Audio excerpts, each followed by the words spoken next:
It's the show the establishment warned you about.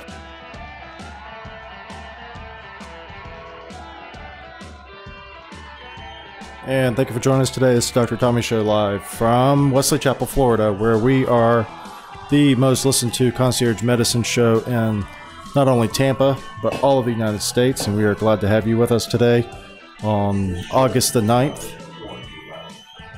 And I am joined here, as always, by my co-host here, Tracy. Tracy, how are you doing?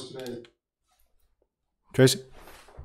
Is my mic on? Your mic is now on. Oh, good morning. Good morning. And we have a new update. That was the update that was the show that the establishment's been warning you about. And that was Senator John McCain giving both my show a down thumbs. Whatever. And that's funny. The effort to repeal portions of Obamacare, the down thumbs recently. So the seal of disapproval from the establishment, and we are glad to have that badge of honor. And what we also have glad to have the badge of honor of is Atlas MD, which if you are interested in learning more about Atlas MD and how to run a direct primary care or concierge medicine practice, Atlas.MD has a whole curriculum that's free on how to run a direct primary care practice, how to start one. And also, do they also have what is probably about the best thing I've ever seen is regarding software for membership medicine, and that is the Atlas MD EMR. And if you want to learn more about how to use it, you can go to AskDrTommy.com and click on the special offer for Atlas MD, and then you can use it for free for 60 days. And you can have your EMR set up within a matter of minutes, and you can run it alongside your current EMR, even if you have one that's currently being operated by your practice, and run it free of charge on the side and just to test run it. And then if you decide to use it, well, then the price is worth the price of admission, because not only is it an EMR, but it's also a billing solution for credit cards. It's also a messaging system. And one of the things that is really cool about it is it gives you reminders of your refills that are due. And Tracy's looking at herself on the delay. And she checks her her hair and her fingernails. My hair is sticking out, and I was like, what the heck? Look at my hair. And so it's just funny that it's up there on the delay. I'm watching myself. Yeah. And if Tracy's my camera looks strange, just because it's at a slightly high angle. The angle is up because Kaylee likes to come in here and play with the cameras. That's her first thing she does when she comes in, is play with the cameras. Yeah, so it's almost like you're looking right at my nose. Yours is looking kind of up at you, and mine is looking more direct. But yes, and it's, I need it to look down. What can you do? Instead, because, I'm going to look fatter this way. Which brings to mind, what is our first thing we want to talk about today? Or one of our first things is fat shaming. But before we get to fat shaming by doctors, I wanted to talk about USF. And USF has just impaneled a group to study having an on-campus stadium. So for all of you who have been following the USF Bulls for many years, here in Tampa, we broadcast from Wesley Chapel, which is just up the road from USF, University of South Florida, and the USF Bulls finished last season in the American Conference 11-2. And with all that excitement, they had an average increase of 10,961 fans per game last year for their home games. And good for them. And the Bulls play in the Buccaneer Stadium, which is fine if you are a Buccaneers fan. But it's kind of weird to go to a college game when you have a bunch of pirate ships around you and not much USF stuff, and it's garnet and gold. No, what is their colors? It is green and gold, right? Garnet and gold. That's a FSU. What is the Buccaneers FSU? Colors? Anyway, the Buccaneers pewter and red. So the Buccaneers colors are all over the stadium, and then here you are, green and gold as USF, and you roll in the stadium, and it's just it doesn't fit. And so here's USF is considering building an on-campus football stadium. School officials acknowledge they are still in the early stages of planning, but a preliminary feasibility study released Tuesday shows a stadium would set the school back about $200 million to hold 40 to 50,000 fans. Plans for a football stadium might be in motion, but are a long way off. The school said that even if it had the money to spend, the process would take 5 to 7 years. And that is something that when I was a USF medical student, we were interested in having because, we wanted to support the local team, but it's such a hard time to go down to South Tampa. It is. So how many colleges, college football teams go somewhere else and play, and they don't have their own stadium? It depends. I think there is a precedent set whereby in Tampa we have both an NFL team and also a college team, and I think there's a few other cities where that is the case, that the college team and the NFL team share a stadium. Okay, so that's pretty normal then. I think that is the case in some. Most college towns are college towns and are not professional football team towns. So therefore, the stadium is the stadium. So for instance, in Gainesville, the Swamp is, Ben Hill Griffin Stadium is the stadium. And then likewise at Glen Campbell Stadium is FSU for FSU.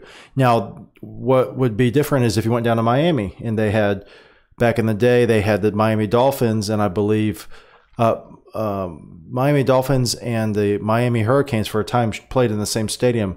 Don't quote me on that, but I'm pretty sure they did. Originally, the Dolphins played in their own stadium, and so did the Hurricanes, but at one point they shared a stadium. I believe there's a couple teams out west that share a stadium. So in cases where there's an NFL team and a college team in the same town, they may share a stadium. However, if you are able to build your own stadium, I think that makes a better college atmosphere. Oh, most definitely. I think so too. Yeah. Because if you look at a college atmosphere, it's very different than an NFL atmosphere. And I think NFL's atmosphere is more like a concert. There's hardcore fans there, but a lot of the fans are just casual fans. They got tickets from their business, or they have friends in town. Let's go to the NFL game. So they're not necessarily as tied into the team as much as a college team, college fans. And so if you look at a college stadium, I think for building a bigger program like USF is trying to compete with Florida and FSU for recruits, I think it would be a positive thing. Now the problem is the price, right? $200 million. $200 million. Well, and so they said that they've had 10,000 more fans last year, I guess, than the previous year, and they were 11-2. So I wonder. Okay, so we know that from last year, but I wonder about previous years. Are they steadily increasing? Right. And their fans, or is it just one year all of a sudden they had a lot more fans? I think if they did have a stadium on campus, there would be a lot more students to attend. Absolutely. Because, a lot of kids they just get around on bicycles. It's a natural extension. Yeah. If you're in a college that you want to go hang out, around the school, that the stadium's easy to get to. If you live on campus, then it's easier to get to. So I think that'd be fun. I always thought there would be a good opportunity to do that. When we were in med school, Spencer, Top, and I, and a few others, we were talking, Arjun Balar, we were talking about different places to put a stadium. And one of them, it says, potential space at the corner of Bruce B. Downs Boulevard and Fowler. Okay, so Bruce B. Downs and Fowler. So if you're from Tampa, imagine you're going west on Fowler. At the corner of Bruce B. Downs and Fowler, there's just a big open field now. Right. Normally, okay, yes. So there's that's where there. No, there's nothing there. And I believe that they have a little... they have a botanical garden, but there's even room besides that. Yes, they have a botanical garden. But they also have... they have a research park around there, too. And they do a little festival there, like with rides and stuff. But that would be a great place to drop a stadium. And then you could park over at the mall, because no one goes to that mall anyway. No, the mall's not very crowded ever. It's kind of a little scary, actually. Science Daily. Fat shaming in the doctor's office can be mentally and physically harmful. Healthcare providers may offer weight loss advice in place of medical treatment, researchers say. So this is from Science Daily, and this is the source is the American Psychological Association. The date's August 3, 2017. And the summary is medical discrimination based on people's size and negative stereotypes of overweight people can take a toll on people's physical health and well-being, according to a recent review. Medical discrimination based on people's size and negative stereotypes of overweight people will take a toll on people's physical health and well-being, according to a recent review of recent research presented at the 125th Annual Convention of the American Psychological Association. Quote, disrespectful treatment and medical fat shaming is an attempt to motivate people to change their behavior in an attempt to motivate people to change their behavior is stressful and cause the patients to delay healthcare seeking or avoid interacting with providers, end quotes. This is Joan Chrysler, I believe it's pronounced, PhD, professor of psychology at Connecticut College, said during a symposium titled Weapons of Mass Distraction, Confronting Sizeism. Says recommending different treatment plans for patients with the same condition based on their weight is unethical and a form of malpractice, Chrysler said. Research has shown that doctors repeatedly advise weight loss for fat patients while recommending CT scans, blood work, or physical therapy for other average weight patients. So what did you think about this article? Well, I think it's ridiculous. So do you don't believe it? I don't believe it. Okay, so if we have a patient that comes in here and he or she weighs 400 pounds and they have, let's say they have bilateral knee pain. Mm-hmm. And then we have a patient that comes in and weighs 140 pounds and has bilateral knee pain. You're supposed to treat them exactly the same. Now, we could tell them, both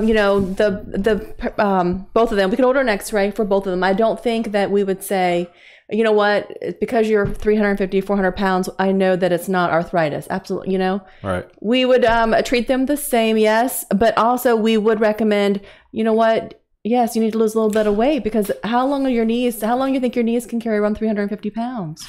But what if that then makes them, it says here, implicit attitudes, this is from the article, Chrysler said, implicit attitudes might be experienced by patients as microaggressions. For example, a provider's apparent reluctance to touch a fat patient or a head shake, wince, or tisk while noting the patient's weight in the chart. Microaggressions are stressful over time and can contribute to the felt experience of stigmatization. So, but if you mention that maybe that the knee pain is from being overweight. Yeah, so you order an x-ray on both patients. They both come back normal. Mm-hmm. And you tell the skinny patient, you don't have arthritis. I'm not sure what it is, but it's not arthritis, whatever. And then the heavier set person, the overweight person, what are you supposed to say? Your X-ray is normal and it has nothing to do with your weight. Okay, so back to the point. So if you say that, okay, so that's what you say. So you say you have a heavy patient come in, above average weight, overweight, let's say. And they come in and you get an x-ray and you say, well, x-ray is normal. But you're not supposed to say, then at that point, are you allowed to ask them to lose or advise them? She does not recommend it because you are going to make this person have chronic problems mentally. Okay. So they're going to be very sad that you suggested that they are overweight. So it says medical discrimination. This is back to the beginning of the article. Medical discrimination based on people's size and negative stereotypes of overweight people can take a toll on people's physical and health and well-being. So if you don't say anything, will that then take a toll on their well-being physically and emotionally long-term? If you don't ever? Yeah, if you would never address the issue with a patient that is 200 pounds overweight, 100 pounds overweight. That's malpractice, isn't it? I think that's malpractice, yes. Right. So you have to do a whole body analysis, everything, their mental status, their health status, everything. And if weight is an issue, it needs to be addressed. If a person's having chronic fatigue, well, maybe it is because they are so overweight, maybe because they don't exercise. Okay. This article is ridiculous. There's also another person here quoted, Maureen McHugh. She's a PhD psychologist, and she says a weight-centric model of health assumes that weight is within a patient's or an individual's control, equates higher weight with poor health habits, and believes weight loss will result in improved health. Well, so she thinks that weight loss will not improve health. Well, here's what it says. It says, Maureen McHugh, a psychologist who also presented on research on fat shaming during the symposium, she says a medicalized view of weight conceptualizes fatness as a disease and weight loss as a cure. Wasn't that what we've been told now? Isn't that what we've been told, that the problem is obesity? That's America's health epidemic. Isn't that what we've been told? Yes. By the people at NIH, the establishment, so to speak, who have disapproved this podcast. And then, so then she's saying that a weight-centric model of health assumes that weight is within an individual's control. Okay, let's take it that way. A weight-centric model of health assumes that weight is within an individual's control. Well, is it not? I mean, different people are built differently, but my God, is she saying that it's not within an individual's control? Are people so helpless that their weight just occurs without even... all of a sudden... You wake up one day and... We have no idea how it happened. Now, that to me seems a little bit... Now, the thing is also the quality of life for a person that is... to people who are overweight. That is overweight. I can speak from experience. I've lost weight over the past years, but I remember being tired. I remember being out of breath. I remember here's a good question. Fit Club. Here's a good question. Did any one of your physicians previous, when you were overweight, did they advise you of that? Dr. Morrison at USF, my endocrinologist, I do take thyroid meds. I've been taking for 15, 16 years. It is most definitely not, it was not the reason why I was so overweight. Okay. And I'm not blaming my thyroid problem. I was overweight because I was not exercising and I was not watching what I was eating. I didn't pay any attention. So what did Dr. Morrison say? Dr. Morrison said, Tracy, do you realize that you've gained this much weight over a period of time? So he fat shamed you. He did. I never went back to see him. Dr. Morrison is such a good guy. He is awesome. He is awesome. I have not seen him in a long time, but I really don't need to see him. It's just, a simple little pill I take. But anyway, he did address the issue with me. And shortly after that, I was, I thought, that is ridiculous. Why am I so overweight? Why have I not? I felt like I let myself go. When I was at USF, I used to work in the same hall as the pulmonologist. And the next hall over was the endocrinologist. And then Dr. Morrison and his nurse practitioners worked in that hall. Yes, Nancy Grove. She's a wonderful lady. Nancy, as well. And there was one other one. I don't know. I don't know. Well, anyway, I'm not sure. Yeah, and I used to go over there and ask him questions about my. I have a question like, "Hey, I want to try Lantus with this patient. What's a good way to start him up?" Yeah. So, and Dr. Morrison was also, he was the guy that was in charge of the. What was it called? Where you get complaints. Yeah, I don't remember. Anyway, he was the guy in charge of that. And so, if you got a bad Yelp review back in the day, then it went to the board and the Dr. Morrison was in charge of that. And so that was, he was a very fair person for that. I think so. But back to Yelp reviews. So let's say, we're in a age now where all the doctors out there are watching are going to get Yelp reviewed later by the patient potentially who's seeing them. It could be anybody. We could get a Yelp review here. We could. Or anyway, your own internal Yelp review. Anyway, whatever the case is. So let's say you get a new patient. You don't know this patient from anywhere. You don't know him from Adam. And let's say you see them one time. Okay, let's say a patient comes in, they're overweight. Okay, and they come in for pre-diabetes, they have knee pain, and they are otherwise healthy. Maybe they had a skin spot and you checked it out, it was okay. Well, let's say that you are concerned about fat shaming. You're a physician. And the patient comes in, you talk to him, and you are going to talk about it. But you say, you know what? I don't want to be offensive. I'm going to just leave this, table this measure, and I'm not going to talk about it. And maybe when I see them back, I'll kind of broach the topic because they're brand new and I don't want them to give me a bad Yelp review. Anyway, so they go on, but they never come back. Maybe that patient moves to a different county or moves to a different state. Or moves to a different health plan within the same city even, but you're just not on their network. And then they go to another doctor, and the other doctor, you know how it is now with patients, they see doctors seldom for more than a few visits, and then their insurance changes and they go somewhere else. Anyway, so let's say that happens. Well, is that not malpractice then if the patient was never told honestly what the you're there giving a medical opinion, right? Right. You were there to give your medical opinion. You're doing a full physical, full evaluation. I think all the issues need to be addressed, including weight.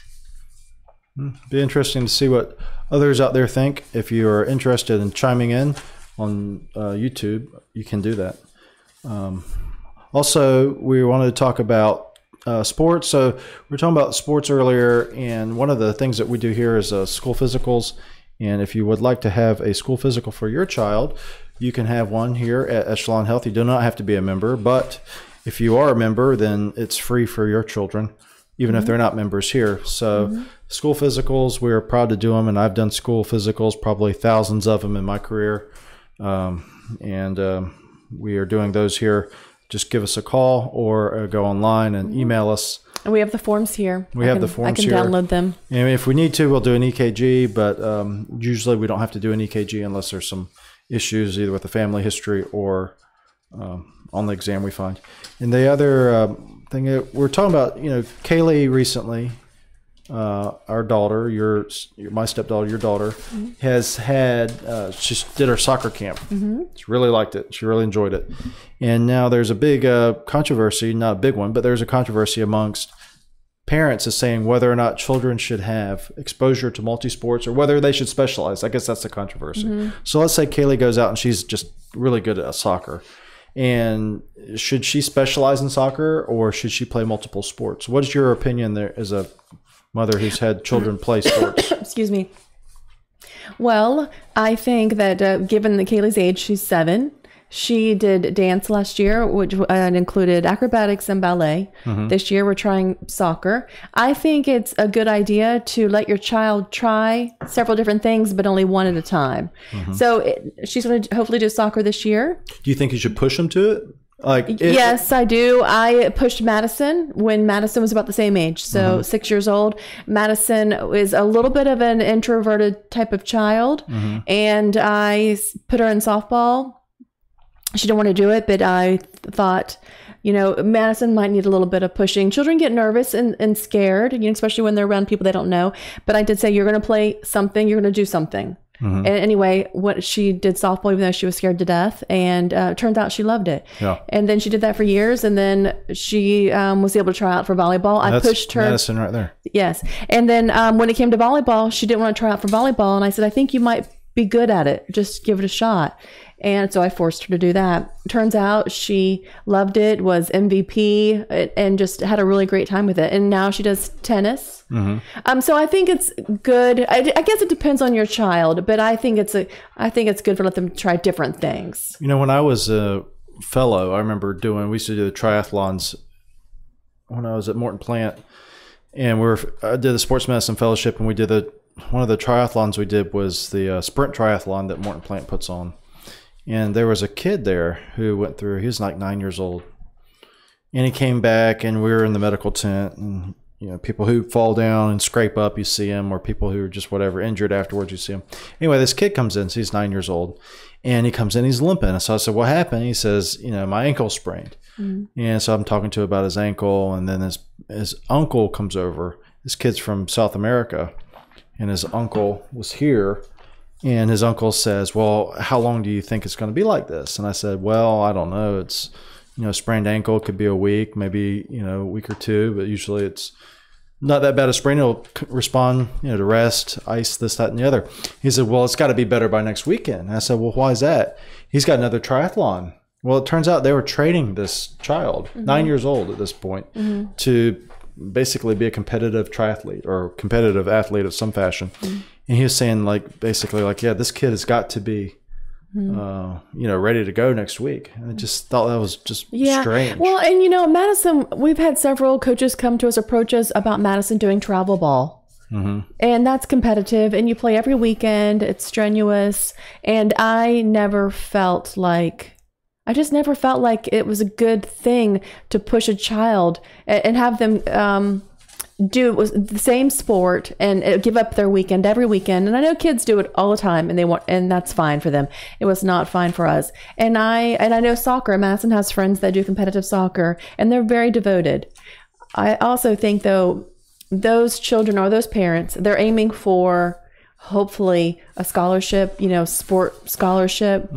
I've always felt I would rather Madison devote more time to academics than athletics. I mean, it's nice if they can do both, and Madison's been able to do both.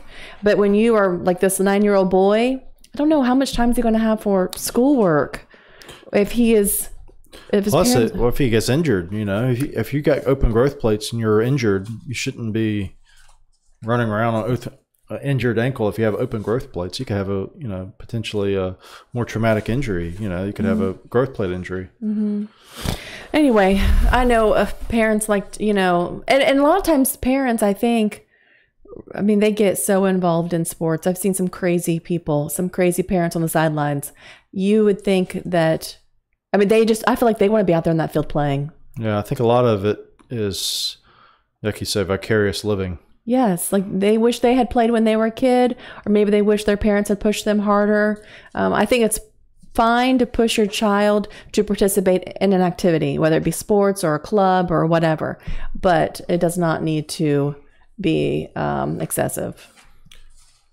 This is the today is Glen Campbell. They announced that Glen Campbell has passed away. Glen Campbell was 81 years old, and for those of you who remember, Glen Campbell came to fame in the 60s and 70s and all the way through the 80s, 90s, and recently even had a tour called, I believe it was the last tour or final tour. Anyway, he's diagnosed with Alzheimer's disease in 2011 and began a tour in 2012, actually toured with the help of his family and was able to still perform with the early stages of Alzheimer's disease, but he recently died and he was 81 years old.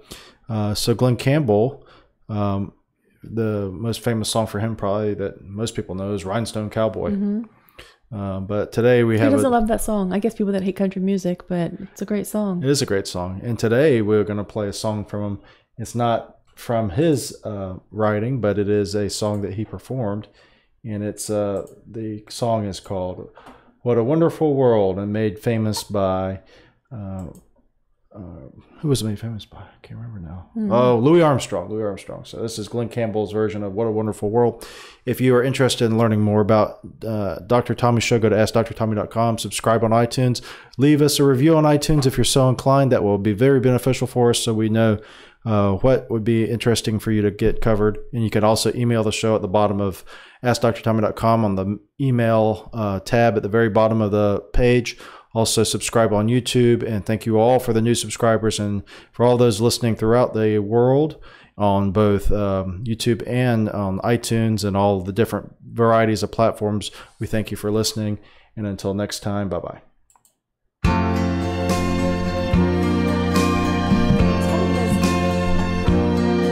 I see trees of green, red roses too. I see them bloom for me and you, and I think to myself,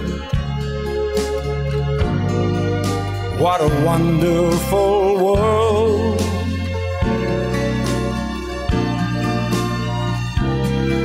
I see skies of blue, clouds of white, bright blessed day, darkness of night, and I think to myself, what a wonderful world.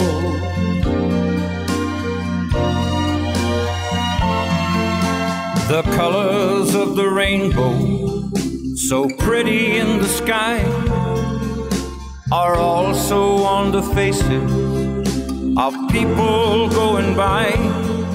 I see friends shaking hands, saying, how do you do? They're really saying, I love you. I hear babies crying, I watch them grow. They learn much more than I'll ever know. And I think to myself, what a wonderful world.